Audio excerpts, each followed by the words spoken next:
Audio Jungle.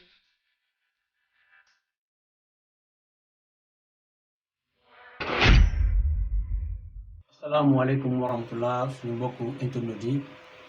ñu leen di nuyu di leen ziara di ñëwaat rek seen émission Ahlou Lamb ak Oxy 7 TV 7.net di ñëw rek ànd si ak tey ki nga xam ne mooy suñu invité ñu koy wax Seck Ndaanaan mais ñu gën ko xam ci turu bu ñuy wax Ahmed Ndengeen nekk ci écurie yi ginnaaw raay bu Bathie Seras ñu ngi leen di nuyu yéen ñëpp di nuyu am di nuyu aussi Ahmed moom tamit ñu ngi koy nuyu bu baax a baax tey nag xam naa tey dafa dem dëkk bu comme tabaski bi ñëpp xam nañ ci li ñu jógee di ci profité waale di balu àq ñëpp di wax yàlla ñu yàlla boole jéggal yàlla defal ñu jàmm may ñu gudd fan wér xéwal ñu teew ak ay déwén yàlla bu kenn manqué. di leen ziar yéen ñëpp di nuyu waa Pikine yëpp di nuyu nag 200% Pikine maa ngi leen di nuyu di leen ziar di félicité au passage ki nga xam ne moom moo di Pokola tey ci combat bi ñu jógee moom ak Dame Souguer ñu ngi koy wax ne que laal na ko ndam bi jëkk ñeneen ñi am combat ñëpp nekk ci 200% Pikine bi ñeen di ñaanal ndam di nuyu waa Pikine yëpp di nuyu waa Guinaw Rail di nuyu waa Thiaroye Azur di nuyu nag suma papa ak suma yaay di nuyu aussi sumay soxna maa ngi di nuyu bu baax a baax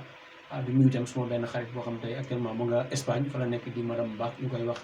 Alimatu Sow maa ngi koy nuyu di ko ziar bu baax di nuyu aussi Baba Ndiaye DG Soko bi maa ngi koy nuyu di ko ziar di nuyu waa Ahlou Lamb yëpp di nuyu aussi internet yi nga xam ñoom ñoom ñu seetaan di ñëw rek di wax ne Ahmed tey moo suñu invité Ahmed ñu bàyyi la nga nuyoo après ñu doog a dugg ci émission bi. asalaamaaleykum wa rahmatullah maa ngi nuyu ñëpp ñuy teew si plateau bi rawatina waa Oxy 7 TV parce que liñ ma defal nii jafe na trop ñu defal ko mbër waaw ndax ñu ngi jàppale ndax ñun ay ndaw lañ amuñu lii ku ñu si jàppale rek dañu koy sant di ko gërëm waaw di sant waa Jalaaw waaw ak waa Thiaroye gi nga xamante ne fa laa bàyyeekoo ñëw fii tey waaw ak suñu waa écurie waaw ak ñi ñuy jàppale si waa Pikine ñi nga xam ne ñooy jàppale 200% bi waaw ku si nekk daal ñëpp daal ñu ngi leen di nuyu waaw ku lim juum nag damay bañ a juum quoi waaw. lim doon motal li ñu koy waxee rek waxu mbër. waaw tey nag ñu ñëw tey wax dëgg yàlla suñu internet yi tey ñu am ci koo xam ne champion bu mag la ñu koy wax Seck Ndaanaan muy Ahmed Ndengeen ñëpp xamee ko su ko déggee Ndengeen wala ba nga xoole sax gis ko ngeen xam li tax ñu koy wax Ahmed Ndengeen parce que ndaanaanu bërikat la tey nag ñu indi ko fii tey pour que suñu mbokk internet yi ñëpp xam ko adduna yëpp mën ko xam kan mooy Ahmed Ndengeen xam Ahmed Ndengeen kañ la dugg ci bëre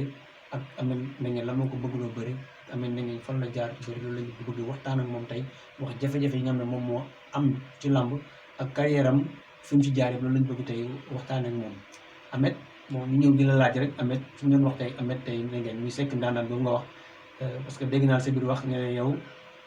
Ahmed Ndengeen lañ la gën a am mais sa ci Seck Ndaanaan la ma lay laaj kan mooy Ahmed Ndengeen wala kan mooy Seck Ndaanaan nga leeral ñu foofu. damaa sant Seck nekk Ndaanaan loolu moo tax man maay Seck Ndaanaan Ahmed Ndengeen mi nag dama nekkoon écurie ñoom Ahmed dem saa ñu ne Ahmed suñu woowee Ahmed mu wuyu wala Ahmed wuyu loolu moo ma waral ñu dama woowee Ahmed Ndengeen pour différencier leen waaw mais Ahmed Ndengeen bi moom wuyoo ma ko man Seck Ndaanaan lay wuyoo waaw te dama nekk ndaw loo xamante ne maa ngi jógee bàyyeexoo tubaab jalaaw waaw tubaab jalaaw laa nekkee ndaw di seetaan foofu mbapat dëkk bi ma nekkoon amoon na ay mbër ku si mel ni Zazu Ndiaye ak Ama Diabu mais ñooñu dañoo dem ba nekk ay mag bëreetuñu léegi ñu nekk ay ndaw di seetaan mbapat yi foofu mbër yi di bëre ba commencé xataraayu naan yéen amul mbër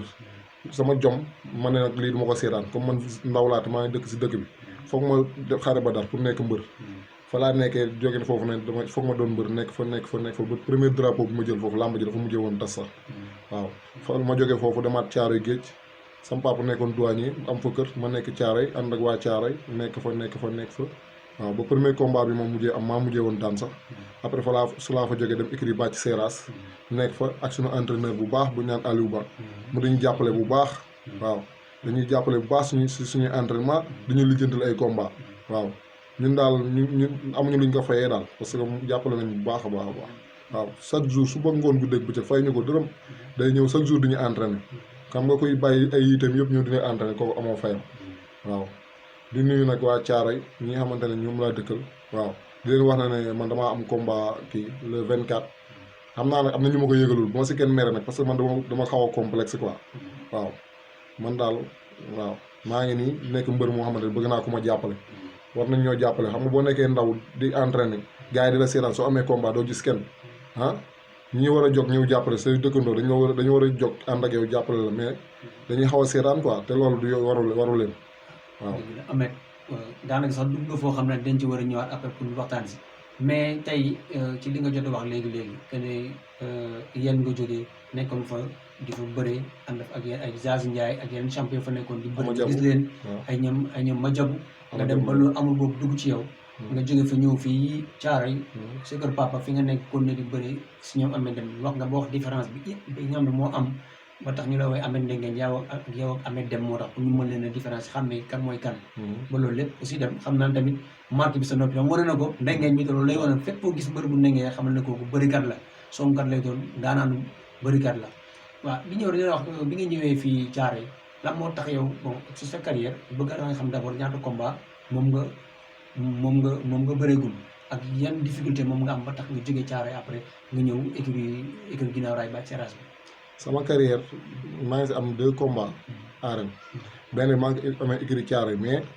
da ngay nekk foofu par saison par saison di jàll ngay ànd ak mbër yi xam nga ñi am ay combat ngay entraîné ñoom nekk ndaw yor sa doole amoo gisoo kenn ku la jàppale soo laajtee gars yi ñu ne la xamuñu fu ñuy lijjantee combat ah may def noonu di laajte sama dëkkandoo yi di leen laaj naan nan laa war a def ba am combat ñu ne ma bu comme yaa ngi si écurie te mënoo am combat léegi da ngay jéem a xool feneen si la sama benn xarit bu ñu naan Baye As waaw sama benn boy bu baax moom daal moo ne ma ñëw ma yóbbu la écurie Bathie Seras noonu laa def 2 ans topp na man ñëwul nga dem écurie Bathie Seras mais ba ma nga toogee di ko seetaan ma seetlu ko rek moom chaque instant mu ngi bëri ma xam ne kon booy bi li may wax dëgg la ndax man boobu ba léegi maa ngi koy seetaan mu ngi am ay combat te mu mujjee dugg si bëri bi kon ma ne ko kon léegi xaa ma topp say tànk sama booy nga mais comme am teg nga ma si yoon xaa ma dem si yoon woowu mais ba ma demee si yoon woowu réccuwuma ko ndax boobu ba léegi maa ngi gis sama bopp maa ngi am ay combat waaw suñu entraîneur bi ñaan Aliou Ba mu may jàppale bu baax waaw mooy yow rek waaw yaa ñuy jàppale bu baax waaw man moom xam fu ma toll la ma koy wax. mais loolu mooy suñu wareef wax dëgg yàlla loolu moom suñu wareef la. donc gis nga kon tey li nga xam ne tey mooy comme ni ma la laaj noonu ba nga toll bi li tax nga jógee Thiaroye nga ñëw foofu maanaam boo xoolee mbër yëpp difficulté boobu moom la ñu am mbër yi dañuy bëri da ngay dugg si équipe boo xam ne dafay fekk lu mot ay 50 mbër mais boo xoolee 10 mbër ñu ngi ci bëri wala sax ay 5 6 ñu ngi ci ñeneen des ñëpp duñu bëri loolu pratiquement dafa am ci écurie mais am na ñoo xam ne xëy na yàlla dimbali leen ba dañ mën a fexe ñoom nan ñuy génnee ci seen bëri léegi ñu lay wax ne Ameth yow bon bi nga ñëwee écurie Guinaw Rail ñëw fa ba léegi comme ni nga waxee gis nga sa bopp ci làmb yi ñoo leen laaj mbër yi la plupart seen problème lan la mbër yi ndaw yi dañ bëgg a xam parce que tey combat am na ñoo xam dañ naan dañ leen di fay ñëw ñu fay la 100 000 francs jël boro la jël ay boro ticket jox la ko yow ba xam ndax loolu mos nga ko dund wala loolu laa bëggoon xam quoi. loolu dund naa ko dundawaat ko sama premier combat daal xam naa ne moom aw ma si problème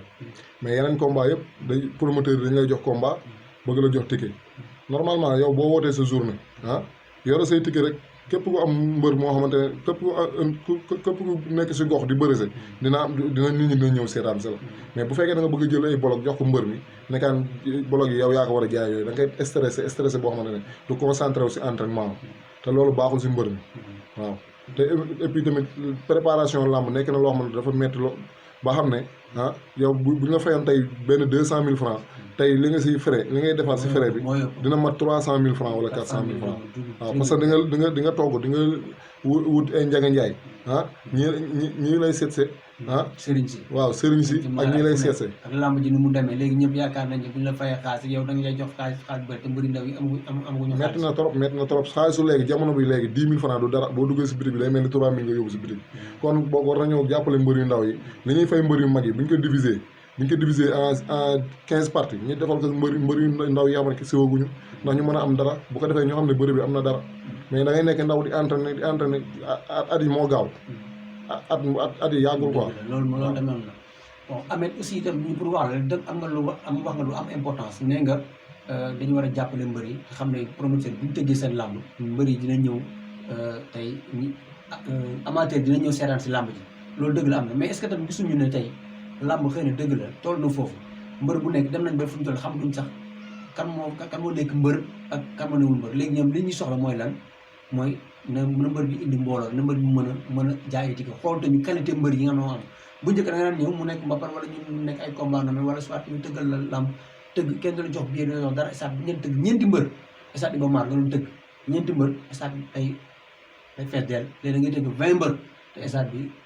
du fees moo lay wan ne peut-être mbër yi nga xam ne ñeen tëgg xëy na ay problème ay fans ndax mbër léegi ay bu njëkk gox la woon mais léegi affaire koñ boo dugg presque am na lu mot ay 5 écuries 6 écuries am na fa mais est-ce que gisuñu tam tey jotul tey ñu xool écuries est-ce que jarul ñoom ñu booloo gox yi nekk dañ doon gox par gox ñu booloo noonu doon benn parce que fu nekk bu amee benn léegi gox boo dugg tey dina am lu mat ay 8 écuries nekk fa te waroon doon benn écurie wala ñaar ñu mais dañuy dem ku nekk tas bëgg a dem nekk fenn te mbëri itam boo xoolee promoteur yi sponsor ñu si bëri bu ñu am sponsor bu ñu la fayee 100000 la ñu bëgg nga nit leen 100000 bi ñu la fayoon yow nga ñëw delloowaat leen ko maanaam bu ñu la joxee 100000 yow nga jox leen 200000 nga delloo seen 100000 ba teg leen 100000 loolu la ñu bëgg léegi est-ce que jotul ñu xam ne mbëri yi nga xam ne ñoo fi nekk tey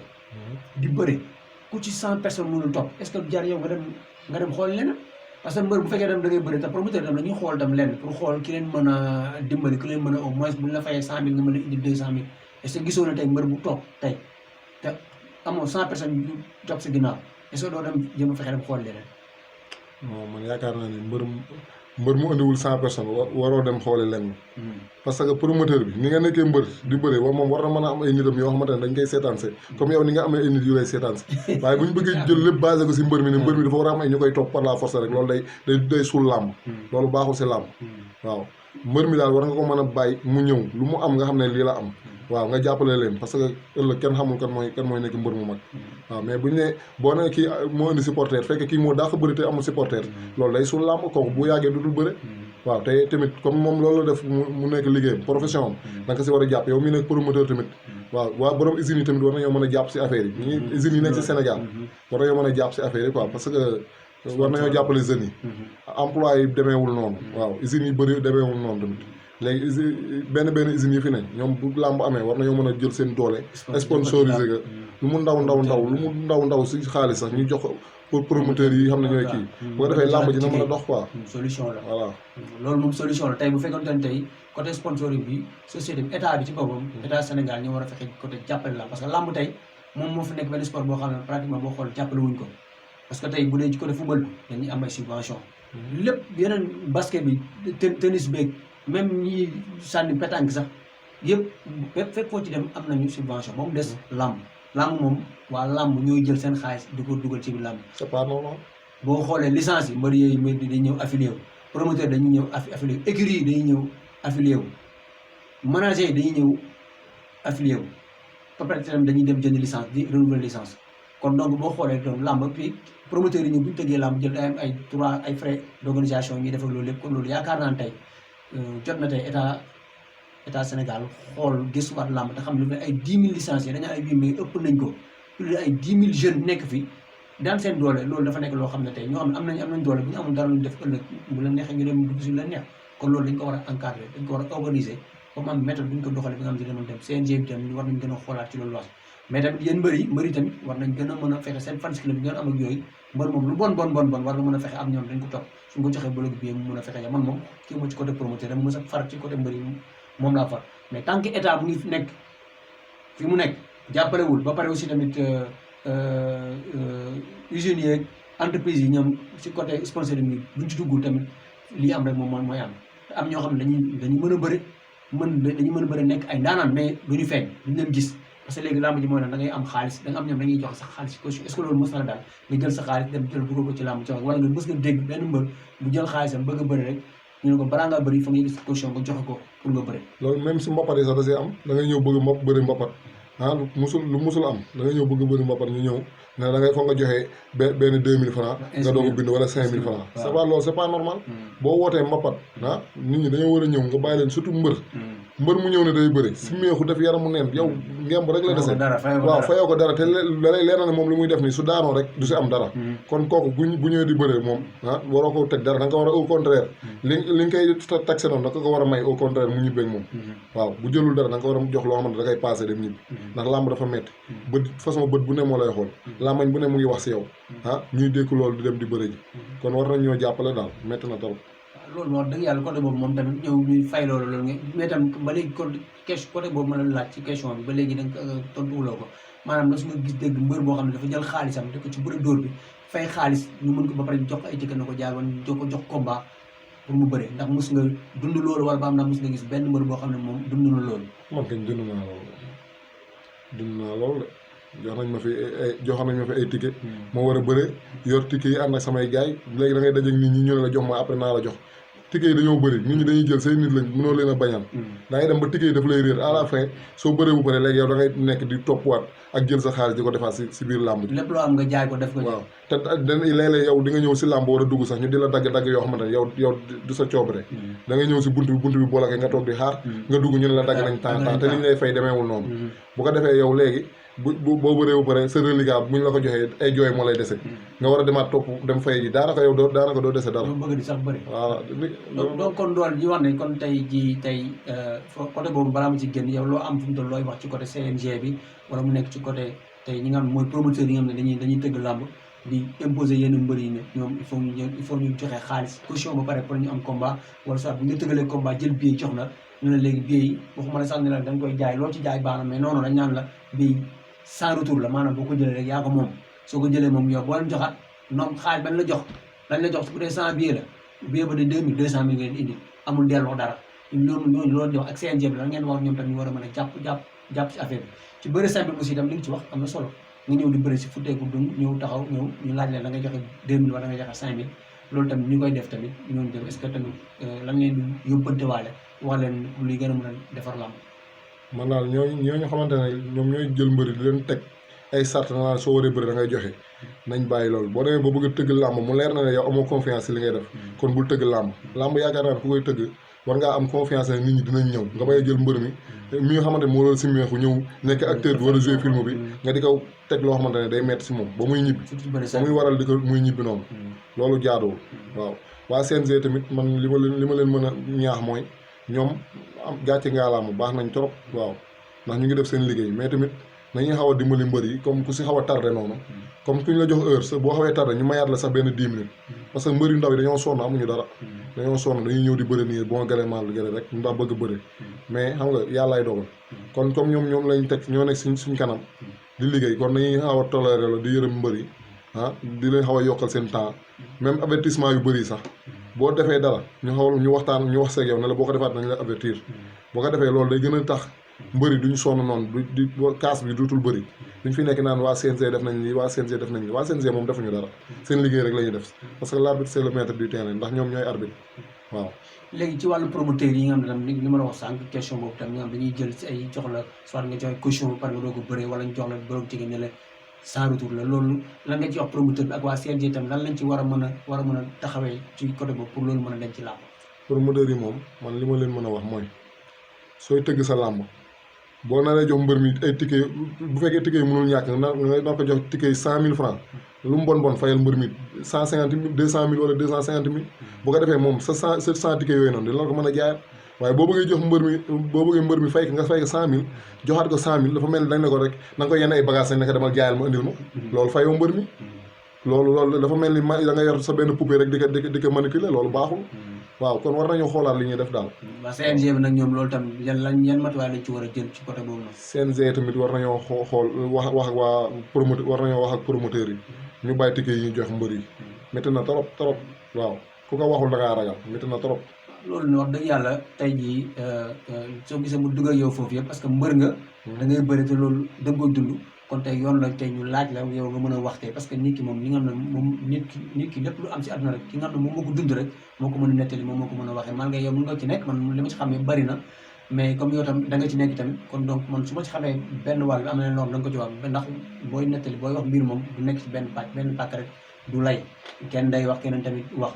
waaw beneen bi tey amet ñu lay ñëw tam di la wax ne bon làmb gis nga jafe-jafe yi ci am ak tam li nga xam moo ci nekk li nga xam ne jot nga ci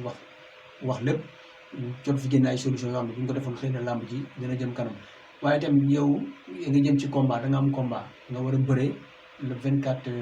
juillet yaa ngi war a bëree ci fële yaa ngi war a bëree Rufisque war a ci ki nga xam ne moo di GC production muy Gorgui Ciss tëgg ko waa GC production tëgg ko nekk benn groupe boo xam ne dëgg yàlla benn groupe bu dynamique bu efficace am ne ku ci mel ne Gorgui Ciss mu ngi ci biir ku ci mel ne Khalifa Niang mu ngi ci biir ay ñoom mbaytin mu ngi ci biir ay ñoom Paate ay ñoom Père Thierry Wade man mii maa ngi ci biir ay ñoom Konaté ñu ngi ci biir ay nit ñu ay président d'écurie ak ay entraîneur ay manager ñoom ñoo ci nekk ak président Cheikh Ahmed Tidiane nga xam ne moo nekk le président de l'ARES association des responsables école écurie du Sénégal ñoom ñoo ci nekk foofu di ci sottante xalaat di xool di concocter ay affiches yu baax di ko tegal nit ñi pour que xale yi di mën a bëre nga jëm si le 24 war a bëre ak ki nga moom la ñuy wax usine technique ki nga bëre yow ñu ne la amee ne moom ñu ne usine technique ma bëggoon nga ñëwoon ma foofu ci yow nga jàngatal ma foofu tuuti ci combat ak sa diggante kooku bëgg la laaj suba am ndax xam nga ko wala comme ndax xamuloo ko. usine technique moom dama koy dégg nii rek benn yoon lañ mës a mbëkkante nii entraînement nii rek ba mu ne ma annoncé ne daa am combat malheureusement que mu amal combat dafa am blessure léegi bañ ma ko waxee xam nga man dama nekk nit koo xamante ne dama sincère xameel bu ndaw bi ma ko xameel noonu tax na man bañ ma waxee comme ma ne kooku sama waay la waaw moo tax man combat bi sax est-ce que man dinaa si dugg mais par la suite laa dégg ay wax yu sew yoo xamante ne nii ma ne non c'est le sport quoi ñun ñëpp ay mbër lañ su ma bëreewul moom du bëre tey journée mën na yàqu kon kaa ma ñëw rek ñu ànd bëre waaw loolu moo waral ma jël tey combat bi nii waaw noonu la dara. li nga wax nag loolu sax déjà mën naa ci indi confirmation parce que bu ñu la wax la combat bi la ko njëkkee wax da nga ne ma kii dama ko xam kii xamante wuñ ne sama dañuy bokk entraînement man ak moom te loolu dina xaw a ñaaw sama diggante ak moom daanaka doon dañuy bëre sax waaye dañu war a rafetal moom laaj leen ko bu fekkente ne rek moom lu mu ci wax ñu xool moom bu ñu ko laajee moom xool loolu dafa ne non moom dafay day bëri nga ne comme loolu la day bëri man am na moon seet bu dee loolu kon nañ ko nangu kon sincérité bi ngeen wax loolu moom xam naa ko ci ndax loolu wax nga ko man ma dégg te xam naa ndax man maa la proposé combat boobu noonu benn di la wax ne mbaa yaa ngi préparé combat bi naka nga préparé sa combat ak nan nga si jëmee ndax sa waa koñ ñu ngi lay jàppale ñu nga sa équipe mu jarul wax côté entraînement ndax moom loolu moom man xam naa ci dara lii la wax rek ba xam ndax ci côté jàppale bi sa côté autorité yi nga xam ne ñu ngi fi nekk ci côté 200% Pikine bi tamit nga lancé ci appel wax ci parce que ndax dëggante nga ak ñoom ndax ñu ñuy jàppale yeneen mbër yi ni ñu ko waxee woon ne dañuy jàppale mbër yu magee gi ndaw yi ndax loolu ñu ngi si ba xam ndax yaa ngi ciy dëggante ak ñoom sa waa koñ tam nan lañ koy préparé loolu la loolu tam laa bëggoon pour nga dugg ci loolu noonu. sama waa koñ ni moom ñoom ñëpp ñu ngi jàpp si combat bi waaw ku chaque jour ñu ngi may romb ne ma ndax yaa ngi entraîné yokkal say entraînement ñu ngi may ñaax daal yoo xamante ne wax yooyu ñu may wax day tax ma gën a am jom te seetlu naa ñu ngi ma koy wax ba si écurie bi moom ba jógee sax muy écurie ñoom Ahmed Dem ñëw si écurie Bathie Seras ñoom sax dañ may jàppale di ma woo na man kay entraînement kay def lii su ma demul écurie ba su ma toogee ñoom ñoo may woo na ma kay nga entraîné fii kon vraiment awma seen fay parce que mënoon naa bàyyi foofu ñu naan ñu def ma noonu wala dara mais defuñu loolu dañ ma def ko comme ku ñu bokkal ndey ak baay maa ngi leen siy gërëm waaw di leen sant bu baax a baax a baax a baax waaw ci côté jàppale bi ni nga war a sa autorité yi ne sa koñ est-ce que yaa ngi dem si ñoom te côté 200% Pikine tam est-ce que tamit yaakaar nga ci côté jàppale bi ñoom ndax loolu dina ci am si combat bi 200% Pikine moom ñu ngi def seen waar parce que woo nañ ma fi téléphone ne ma dañ may defal ay affiche yoo xamante ne sama photo moo siy ne kon xam nga ko dem ba dina defal ay affiche ak te affiche ni mu chéré rek xamal ne kooku mu ngi lay jàppale en plus ñu ne ñoom dinañ ma jàppale si wàllum billet yi xam nga waaw pour ma gën a kii quoi pour ma bañ a am stress comme looloo fi am waaw ñoom daal bu dul man sax ñu ngi koy defal mbër yëpp mbër yi nekk si 200% Pikine bi yëpp ñu ngi leen di jàppale soo waree entraînement dañuy def mbooloo délégation entraîné dañu ngi koy def waaw vraiment amuñu seen fay daal kontaan nañ sa côté autorité yi sa koñ est-ce que su mairie ba comme da ngeen am maire bu bees maître Ndiaye la xaw ma nekk fa est-ce que dem nga ko gis ko seet ko ba xam pour mun la parce que mbër bu daw dafa métti dañ lay fay 100 000 francs yëpp jël 50 000 jox la ko su manager bi génnee pourcentage am daanaka yow doo dese dara day des xaalis boo ci bëggee di entraîner di lekk bëgg dem sëriñ bëgg def yëpp il faut nga am jàppale bu ñu la fayee 100 000 di nga ci def presque 500 000 francs kon est-ce que yow yaa ngi seeti autorités yi nekk yu nekk fa am nga ku lay jàppale ci côté boobu pour ñu mën la doole. si loolu daal instant yi si loolu laa bëgg a dox ndax maire Thiaroye war na ma jàppale si combat bi ndax combat dafa metti maire Thiaroye sur maire waaw rawatina maire yéen gi ma jógee waaw suñu maire nouveau maire bi parce que man daanaka ñaari maire laa am maire Thiaroye maire yéen waaw ñoom ñaar ñëpp war nañ ma jàppale si combat bi waaw ndax man yàgg maa ngi Thiaroye mais yàgg dee yéen waaw entraînement ginnaaw raay kon boog nañ ma jàppale waa ginnaaw raay waaw voilà nañ ma jàppale si combat bi quoi. ok léegi benn wax dëgg yàlla tey émission bi daanaka li ñu lu duuf la xajul si cin bi di la wax rek ne Ameth tey li ma bëggoon mooy Ameth xam naa ne moom il faut même bu doon dañu may 3 minutes yoo xam dañ koy boole ci kii bi li ma bëggoon wax rek mooy dafa am lu am solo lu ñu wax sànq lamb ji dafa toll foo xam ne tey comme li ma la wax sànq ne la est-ce que mbër toll foofu demuñu ba toll foo xam ne mbër bu amul 100 personnes yu la topp sa ginnaaw doo dem teg sa ngëm nga ne non non dañu war a ànd normalement promoteurs yi ñoo war a xool ni ñuy mën a gérer seen combat yi ban la jox bi outil sponsor état bi jàpp ci CNG tamit tere loolu yëpp doon na sax que ne CNG bi tere na loolu mais ba tey am na suuf yoo xam ne mu ngi am mais est-ce que tey gisoon tey mbër yi li ñuy def nii tamit mënuñu ko booleeg leneen comme tey di am suba dafa am lu war a am lu ñuy wax formation en garde rapprochée bu war a am boo xam ne benn association bu ñuy wax FILS formation insertion des lutteurs du Sénégal boo xam ne Bamba Mboup moom moo ko jiite nga xam ne boobu ba léegi formé na lu mot presque plus de 500 lutteurs en garde rapprochée ñeneen en technique de réparation portable ak yeneen yeneen ay horticulture yooyu ak sérigraphie donc ñu lay wax ne est-ce que tey jotul tey mbër yi ñoom ñu jéem a fexe ñoom tamit daal di ñëw dugg si li nga xam ne moom mooy formation parce que lamb ji carrière bu gàtt la day jeex su jeexee il faut nga ne ci lenn blessure mën naa am nga toog doo bëri il faut nga am si loo jàpp soo paree au moins nga mën a am insertion ñu mën la former ndax buñ la formé wul ba nga am métier doo mën a liggéey te léegi ci loolu moom lañ nekk loolu moom lan nga ciy wax. ah man de li ma si mën a wax mooy mbër moom mbër du da nga ne man mbër bëre rek laay def moom laay def mbër da nga war a am métier man mi ngay gis nii maa ngi plusieurs métiers. waaw te yëpp dama see ab tey lu ñu ma woo dama siy liggéey. moo tax man jooyu ma kenn xaalis jooyu ma kenn man wala sama kër jooyu ma si kenn ku ma si jàppale. ndax maa ngi dóor sama waar suba ngoon bi dégg ba ci aw ma heure mais nag su ma amee combat damay wàññi li may def. nekk samay entraînement su jàllee mu continuer waat waaw mbër yi ku ne mbër mu ne war ngaa mën a jéem a def noonu waaw. depuis en plus tamit li ñuy wax ci formation boobu lu am solo la parce que loolu tey boo ko defee international la foo dem mën nga yóbbu diplôme boobu te diplôme boobu ëllëg mën na la jariñ loolu mbër yi dañ ku ko dégg da nga ko war a mën a def da nga koy def lu mu métti métti demal nga def ko sa temps même boo ko ci perte jar na ko waaw parce que muy gendarme beeg douanier beeg ñëpp ku ci nekk da nga am carte boo amulee carte mënoo nekk gendarme mbaa douanier kenn du la xam kon mbër yi tamit nañ jéem a def formation boobu ku ci nekk nga am sa carte bu ko defee foo taxaw dinañ xam ne kii waaw diplôme temps la am du foofu dootoo fa nekk mbër mais da nga yor sa diplôme boo xamante ne ni da lay représenter partout lu am njëriñ loolu am solo surtout que mbër yi ñaan ay nervi la ñuy dem ci actuellement ni comme li am ni politique bi campagne bi soo demee problème bu ndaw ñu ay nervi mais ku ñu formé ba pare boo demee di nga la dugal sa bopp loo xam ne ëllëg ñoom chef Matar ak ñoom chef Diallo di nga xam ne kat ni fii kat tey la nga doon incarné ak lii bokkul kon loolu ñu ngi siy jaajëfal bu baax waa fii surtout nag notamment kii nga xam ne moom mooy président Bamba Mboup ñu ngi ko ci gërëm bu baax di ci woo ñëpp suba incha allah 8h ci arène nationale lañ ko defee pour 100 lutteurs yi nga xam ne war nañ leen a former foofu di la wax Ahmed léegi pour nga tàggoo lan ngay tàggoo sa combat bi li nga war a woote yooyu pour nga tàggoo. waaw man li may tàggoo mooy waa Thiaroye daal nañ ma jàppale waaw rawatina li ko dalee Bargny ba Jalaaw ba Ndayaan waaw ñoom ñëpp nañ ma jàppale ndax man bu dee Bargny am naa fa wàll dëkk yooyu yëpp benn par benn todd seen du yooyu yëpp am naa fa ay wàll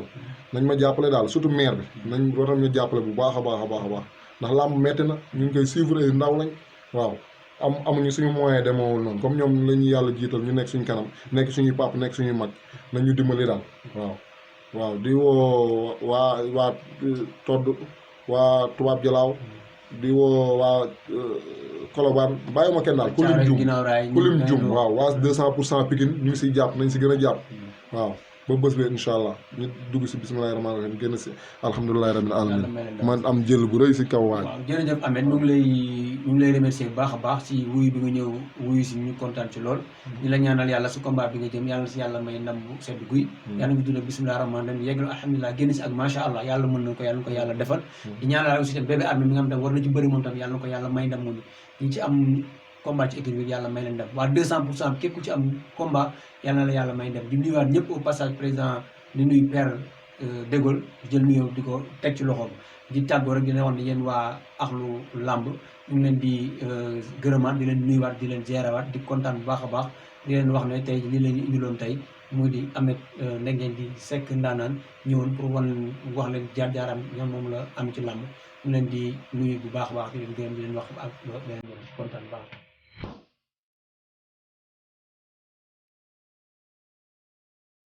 Audio Jungle.